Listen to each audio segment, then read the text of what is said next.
नमः शिवाय। हर हर महादेव।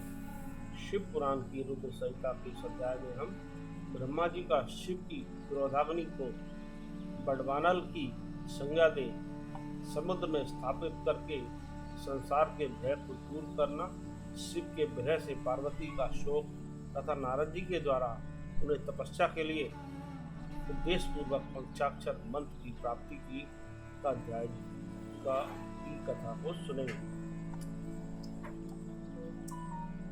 ब्रह्मा जी कहते हैं, नारद जी, जब भगवान रुद्र के तीसरे नेत्र से प्रकट हुई अग्नि ने कामदेव को शीघ्र जलाकर भस्म कर दिया, तब वह बिना किसी प्रयोजन के ही प्रज्वलित हो सब ओर फैलने लगी।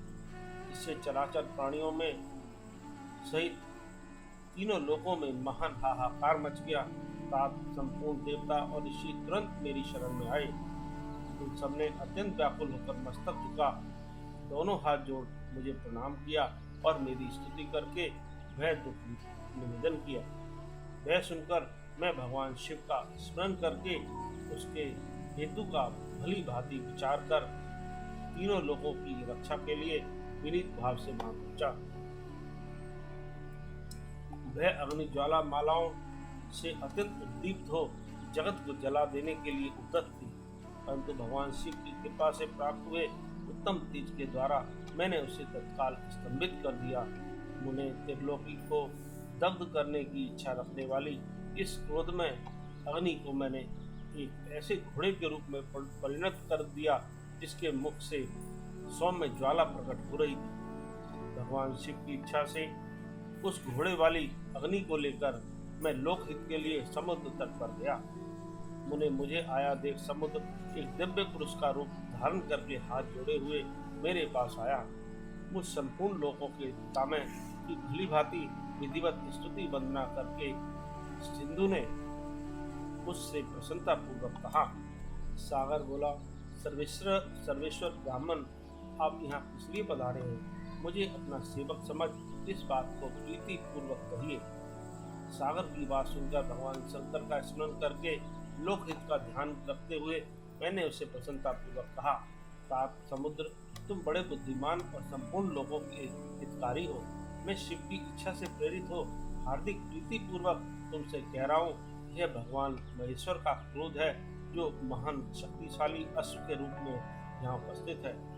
यह कामदेव को दग्ध करके तुरंत ही संपूर्ण जगत को भस्म करने के लिए उद्यत हो गया था।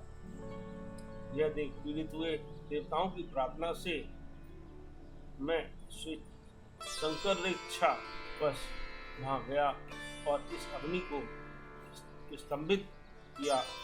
फिर इसने घोड़े का रूप धारण किया और इसे लेकर मैं आया हूँ। जलाधार में जगत पर दया करके तुम्हें यह आदेश दे रहा हूँ, इस महेश्वर के क्रोध को जो गाढ़व का रूप धारण करके मुख से ज्वाला प्रकट करता हुआ खड़ा है, तुम प्रलय काल पर्यंत धारण किए रहो।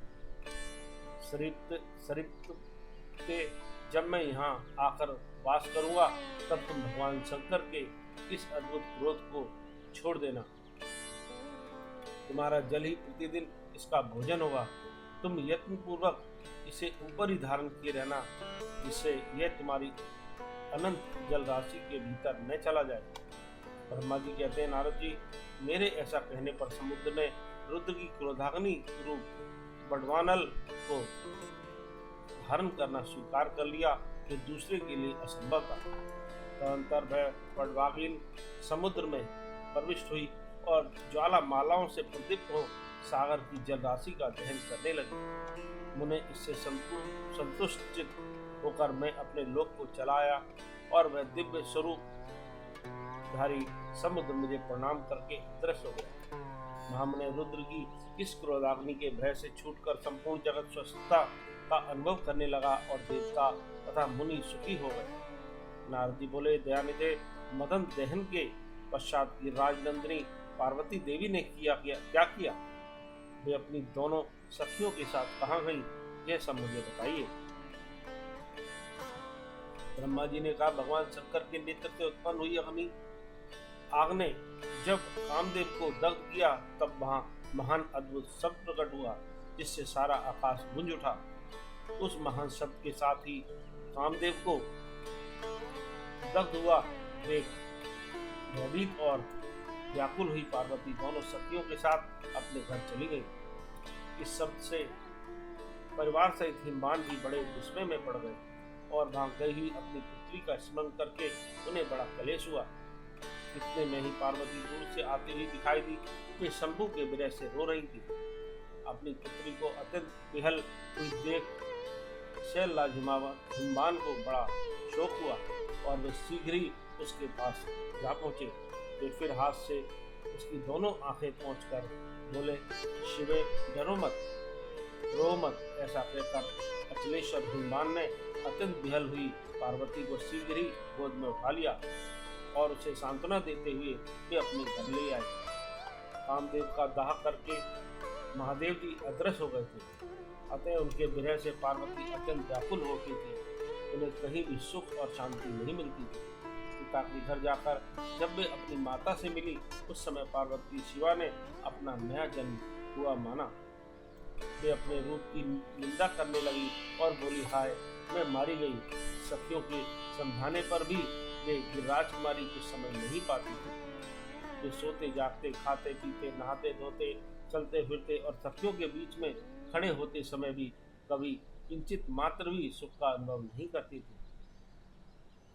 मेरे स्वरूप को तथा जन्म कर्म को भी धिक्कार है, ऐसा कहती हुई ये सदा महादेव जी की प्रत्येक चेष्टा का चिंतन करती थी। इस प्रकार पार्वती भगवान शिव के विरह में मन ही मन अत्यंत कलेश का अनुभव करती और किंचित मात्र भी सुख नहीं पाती थी। वे सदा शिव शिव का जप किया करती थी।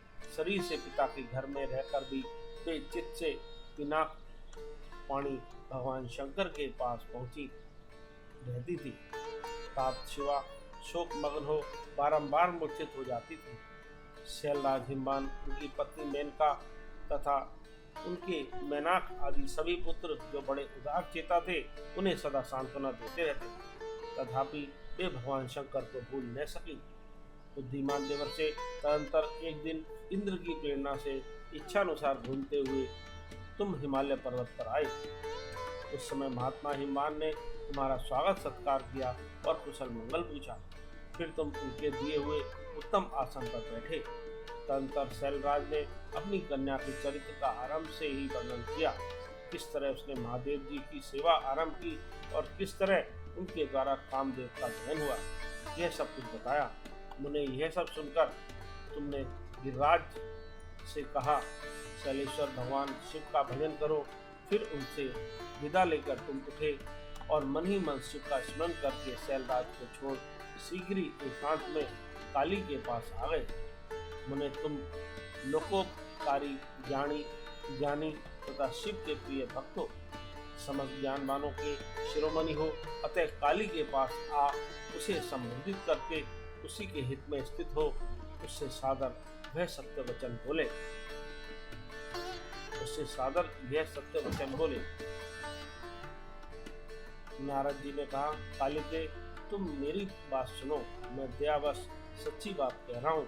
मेरा वचन तुम्हारे लिए सर्वथा हितकर, निर्दोष तथा उत्तम काम्य वस्तुओं को देने वाला होगा। तुमने यहाँ महादेव जी की सेवा अवश्य की थी, परंतु भय बिना तपस्या के गर्भित होकर की थी। दीनों पर अनुग्रह करने वाले शिव ने तुम्हारे उसी गर्व को नष्ट किया है। शिव तुम्हारे स्वामी महेश्वर विरक्त और महायोगी है। उन्होंने केवल कामदेव को जलाकर जो तुम्हें सकुशल छोड़ दिया है, उसमें यही कारण है कि वे भगवान भक्त स्थल है। अतः तुम उत्तम तपस्या में संलग्न हो, चिरकाल तक महेश्वर की आराधना करो। तपस्या से तुम्हारा संस्कार हो जाने पर रुद्रदेव तुम्हें अपनी सहधर्मिणी बनाएंगे और तुम भी कभी उन कल्याणकारी शंभु का परित्याग नहीं करोगी। देवी, तुम हठपूर्वक शिव को अपनाने का यत्न करो। शिव के सिवा दूसरे किसी को अपना पति स्वीकार न करना। ब्रह्मा जी कहते, मुने तुम्हारी यह बात सुनकर कि राजकुमारी काली पुष्प उल्लासित हो तुमसे हाथ जोड़कर प्रसन्नतापूर्वक बोली। शिवा ने कहा, प्रभु आप सर्वज्ञ तथा जगत का उपकार करने वाले हैं। मुझे रुद्रदेव की आराधना के लिए कोई मंत्र दीजिए। ब्रह्मा जी कहते हैं, नारद जी, पार्वती का यह वचन सुनकर उनने पंचाक्षर शिव मंत्र नमः शिवाय का उन्हें विधि पूर्वक उपदेश किया। साथ ही उस मंत्र राज में श्रद्धा उत्पन्न करने के लिए तुमने उसका सबसे अधिक प्रभाव बताया। नारद जी बोले, देवी, इस मंत्र का परम अद्भुत प्रभाव सुनो। इसके श्रवण मात्र से भगवान शंकर प्रसन्न हो जाते हैं। यह मंत्र सब मंत्रों का राजा और मनोवांछित फल को देने वाला है। भगवान शंकर को बहुत ही प्रिय है तथा साधक को भोग और मोक्ष देने में समर्थ है। सौभाग्यशालिनी, इस मंत्र का विधि पूर्वक जप करने से तुम्हारे द्वारा आराधित हुए भगवान शिव अवश्य और शीघ्र तुम्हारी आंखों के सामने प्रकट हो जाएंगे।